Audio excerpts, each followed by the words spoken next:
On Wednesday, I mentioned the fact that there was a new piece that came out about Joel Embiid. It's a very long story over on ESPN.com.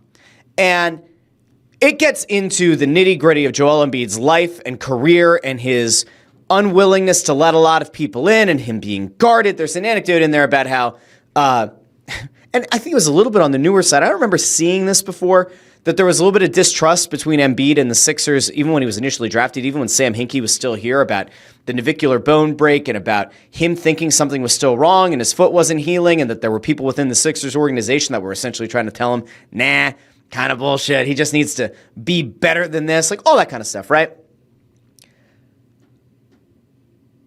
Now, it turns out that he wasn't full of shit. Remember, he still had the navicular bone injury and was going to need another surgery. And one of the things that they talk about in the story is that Sam Hinkie brought in a new person to oversee Embiid's development and his return to form after surgery. There was also a thing in there about how his initial treatment plan, he was being overseen by an intern, which seems insane, especially given his stature as a number 3 overall pick in that draft, would seem kind of crazy. Coming off of a navicular bone break, coming off of some back issues in college, you would think that perhaps head of, medicine or something would have been overseeing his plan, whatever. So Hinkie brings in something and he draws on a board a square and then a square just slightly inside of it. And he shows that this guy has 100% of his time that's going to be spent, 90% of it in that square is going to be on getting Joel Embiid healthy. And that this guy and Embiid end up kind of forming, not like a full-on friendship, but like he spends a lot of time with Embiid. And one of the things that they get into is like this idea that Embiid doesn't necessarily trust a lot of people, doesn't let a lot of people in. And then he just like lets money laying around his house, or he lets like expensive things laying around his house. And I guess when approached about it, like, don't you want to put the money away? He says, well, no, I'm going to leave it out. I've had people take things before. And the guy's like, oh, so the idea here is that like you're going to leave the money out because if somebody steals it, you'll know who it is and like who's not a good person, who you shouldn't be surrounding yourself with.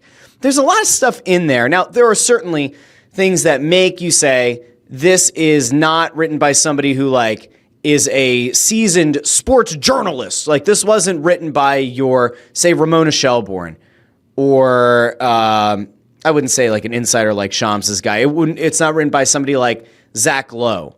It wasn't written by a Jackie McMullen. It wasn't written by any of the talking heads that you would see that'd be, quasi-respected journalists right on Around the Horn. It wasn't one of them. And so there has been some pushback on this piece that apparently people feel as though it was a fluff piece and it was essentially propaganda to try to get Joel Embiid back in the good graces of the fans. And when the post initially came out, the story, because it was a very long story, I'd highly encourage you to go read it on ESPN.com. When it came out, it felt like you're going to have people who are going to say, wow, you know what? As much as I've gotten on this guy about his inability to deliver and his inability to deliver a championship and stay healthy and all that, there's a human being in there. And yes, he's a multi-millionaire. However, he's still a human being. And money can buy you a lot of things. And to some extent, money can buy you short-term happiness. But when you're constantly getting trolled on by a fan base, when it feels like the fan base has kind of turned its back on you, when it feels like the organization has turned its back on you since day one. Again, go back to the Hinkie era where they're talking about the medical staff and some people in the organization essentially making it sound like, oh, he's just lazy. He doesn't want to get healthy. It's kind of always felt like maybe this guy has had this feeling that he's had his back against the wall and that people haven't had his back. And so when you read the story, does it paint a portrait of a guy who's been largely misunderstood? Yes. Does it give you the feeling that this guy feels very closed off? And yeah, and he also talks about, in pretty solid detail, about how he always felt like between his parents, they were both kind of quiet. He has this tragedy around the tragic passing of his brother and this missed opportunity because of an injury. He and his brother and his family, they don't get together for the draft. His brother's on the East Coast, and it had been like 4 or 5 months since they'd seen each other. That's the last opportunity they would have had, in theory, to see each other before this tragic accident. There are a lot of things that weigh on this guy, and he's had a lot of things that you would say are true blessings. Like you get to pick up basketball at age 16. You get to make your way to the NBA. You get to be a top 3 pick in an NBA draft. You win an MVP. You have a team built around you year in and year out. And all of those things are blessings, and they truly are. And I have to imagine that on a human level, he feels like they're blessings because they are. And yet, you just knew reading the story there was going to be somebody who was going to say something for attention or was going to say something because they wanted to take like the capital J journalist route, or they had to figure out a way to complain about Joel Embiid and to complain about this story and to complain about had to complain about the fact that we're pulling back the curtain a little bit, and on a human level, you're getting to know the player a little bit better, to know the human being. It's one thing to rag on a guy, but it's another thing entirely to be presented his humanity in the way that this ESPN piece did. Now, again, if you want to make the argument that it was definitely slanted toward Joel Embiid, the human being, and maybe wasn't nearly as critical of some of the conditioning things or some of the injuries and the impact that's had, that's fair. But man, there was somebody that just, it got to me. I don't know why it hit me the way that it did, but it really, really hit me. And it was John Kincaid over on 97.5 The Fanatic. And in fairness, if this was all just a ploy to try to get bad attention, well, I mean, in fairness, like mission succeeded because he got ripped apart for his take. Now, there were certainly some people who agreed. There were 340 replies to a transcription of his comment on the Embiid piece, 290 retweets or quote tweets. Now, I don't have a specific number of how many, but my God, there were a lot of quote tweets that were also dunking on it. Only 235 likes on the tweet. And I am going to now go over with you John Kincaid's opinion, I guess, of what this piece was, because I get being critical of players. I fully understand. I do it all the time. But I also make it a point to try to drive home to people that there is a human being behind the player. We talk about this with the Sixers, with the Flyers, with the Eagles, with the Phillies, with the Union, with whomever else. There is still a level of humanity to these people. And whether or not you want to just imagine that they're all robots or not, there are things that can get to guys. There are things that can get to pro women athletes that play in the WNBA, that play in professional leagues for hockey and for soccer and everywhere else. They're human beings. The birth of a child, the lack of sleep, can have an effect on a player's ability on the court, on the ice, on the field. The death of somebody close to you can have an effect. Yeah, you might have all the muscle memory in the world. Yeah, you might have figured out a way to get to the pinnacle of a sport or get to the highest level of competition. But you're still a human being. You're still going to be affected by the things that happen away from your job. And in fairness, as I see Ford is already keeping the counter going, it's one thing to approach the analysis of a player and say it doesn't matter, there's still a baseline expectation. So this is John Kincaid's response earlier this week. Quote, "You got moved by this piece, but to me, this is absolutely a PR piece. This was absolutely a piece orchestrated by his camp. As I put it down and I wrote down all my notes and everything, I'm going, why? This was written with agenda. Why? If this was written by an NBA reporter, this would not be as it's one-sided. This is a very positive, I don't want to use that with the word cuddly, but a very fluffy piece for Joel Embiid because this writer was given access. He was granted the access, and this is, you're writing a piece on Joel Embiid. This is the piece we want. Now write it." Okay.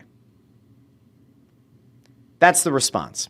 So the guy effectively bears his soul as part of this piece. And again, you could say that it's a fluffy piece. You could say that it's not the most critical piece, which, in fairness, it's not an overly critical piece. It provides a lot of context behind the scenes to some issues that have apparently been long persisting between the player and this organization.